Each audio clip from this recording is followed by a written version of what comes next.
Bismillahirrahmanirrahim. Assalamualaikum warahmatullahi wabarakatuh. Subhanallah walhamdulillah wa la ilaha illallah, Allahu akbar. Allahumma salli ala Sayyidina Muhammad wa ala ali Sayyidina Muhammad.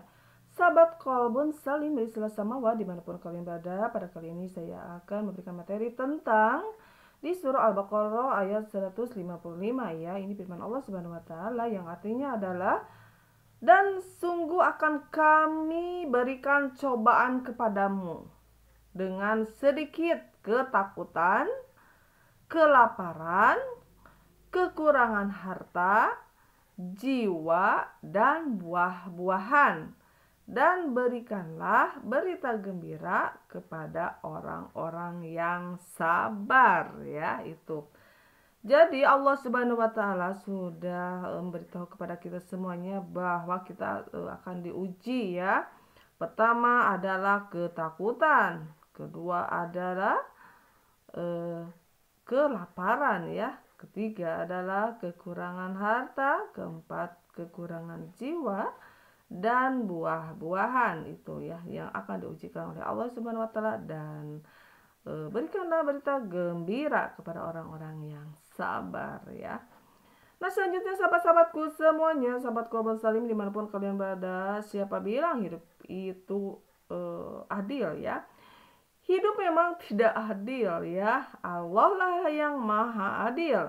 Namun hidup tidak demikian. Ada orang yang terlahir kaya, tetapi banyak pula yang terlahir miskin.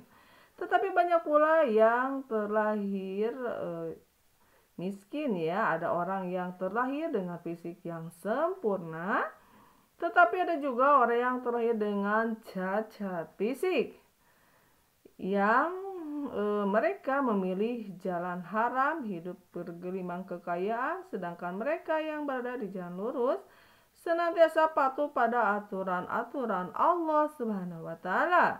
Justru hidup dalam kemiskinan di mata manusia hidup memang berlaku tak adil. Sering kita bertanya-tanya, bukankah Allah hakim seadil-adilnya?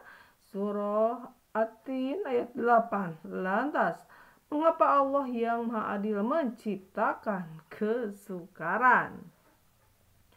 Kesulitan adalah cobaan ya. Firman Allah Subhanahu wa taala, sesungguhnya kami telah menciptakan manusia berada dalam susah payah. Terdapat di surah Al-Balad ayat 4. Karena itu tidaklah mungkin ada manusia yang hidup senantiasa dalam kebahagiaan. Pasti ada kurun waktu baginya merasakan penderitaan, begitu pula sebaliknya. Lalu mengapa harus ada penderitaan? Mengapa Allah tidak menciptakan dunia ini serba indah sehingga semua makhluk ciptaannya hidup bahagia di dunia? Jawabannya terdapat di surah Al-Insan ayat 2 yang berbunyi, sesungguhnya kami menciptakan manusia dari setetes mani yang bercampur, yang kami hendak mengujinya.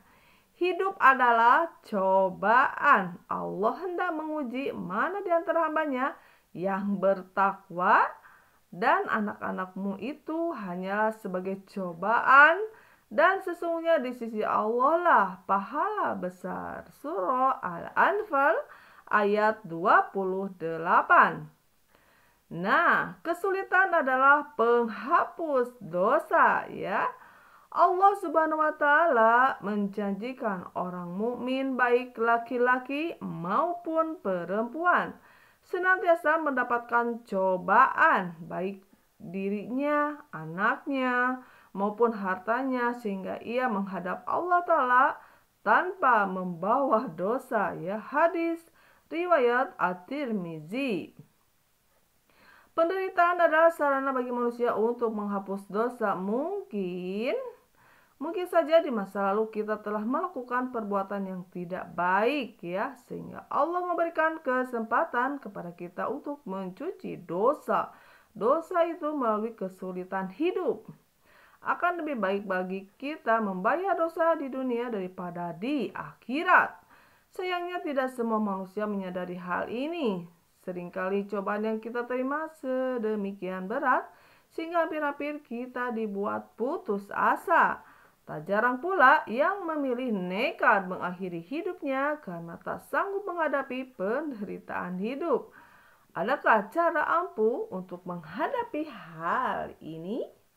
Nah, tentunya ya kita sebagai manusia yang beriman kepada Allah Subhanahu wa taala ya kita tidak boleh berputus asa ya. Nah, sahabat-sahabatku ya dimanapun kalian berada yang selalu menyimak Qobun Salim di Selasa Malam ini, cara menghadapi kesulitan hidup bagaimana ya? Ini ya caranya sahabatku. Agar kuat menghadapi cobaan hidup, kita sebaiknya memahami bahwa cobaan itu diciptakan Allah, bukan untuk mempersulit hidup kita ya. Sebaliknya Allah berkehendak agar manusia berusaha melaluinya dengan sabar sehingga setiap cobaan akan lebih memperkuat keimanan serta mental manusia. Allah berfirman seperti tertuang dalam hadis, siapa saja yang dikehendaki Allah. Sahabat Qobun Salim dimanapun kalian berada, nah di sini Allah Subhanahu wa taala sudah berfirman ya, bahwa setiap ujian itu insya Allah ada jalan solusinya. Bagaimana cara kita menghadapi cobaan atau ujian tersebut supaya cepat selesai dengan cara yaitu di surah Al-Baqarah ayat 153 yang artinya adalah sesungguhnya beruntung jika saat ini Anda termasuk ke dalam orang-orang yang sedang diuji ya, yang berbunyi di surah Al-Baqarah tersebut adalah orang-orang yang beriman jadi karena sabar dan sholat sebagai penolongmu, sesungguhnya Allah beserta orang-orang yang sabar. Nah itu jadi kita harus laksanakan sholat ya, sabar dulu tentunya dan keduanya adalah sholat. Cobaan hendaknya tidak membuat keimanan kita melemah, sebaliknya cobaan harus dihadapi dengan kesabaran dalam keimanan. Bukanlah Allah telah berjanji, dan sungguh akan kami berikan cobaan kepadamu. Ya, cobaan kepadamu dengan sedikit ketakutan, kelaparan, kekurangan harta, jiwa, dan buah-buahan, dan berikanlah berita gembira kepada orang-orang yang sabar. Surah Al-Baqarah ayat 155. Sejujurnya tak akan ada penderitaan yang abadi di dunia karena sesungguhnya sesudah kesulitan itu ada kemudahan. Al-Insyirah ayat 5 ya. Oleh karena itu mulai detik ini tersenyumlah kepada kesulitan, karena sesaat lagi Anda akan dipertemukan dengan wajah kemudahan. Syukurilah pada apa yang ada karena kebahagiaan itu ada pada rasa syukur atas apa yang kita punya yaitu ya, jadi rasa syukur ya sahabatku, dan bukan pada penyesalan atau apa yang tidak kita punya. Tirulah tauladan Nabi SAW, andaikan kalian benar-benar bertawakal kepada Allah, niscaya Allah akan memberi kalian rezeki sebagaimana Dia memberi rezeki kepada burung, yaitu keluar dengan perut kosong di pagi hari dan kembali dengan perut kenyang di sore hari. Hadis riwayat Tirmizi. Nah itu ya sahabat-sahabatku semuanya, mudah-mudahan ilmu ini bermanfaat ya, khususnya untuk saya pribadi, umumnya untuk kalian semuanya yang mendengarkan di sana. Jangan lupa di like, subscribe, and komennya. Billahi taufiq wal hidayah. Wassalamualaikum warahmatullahi wabarakatuh.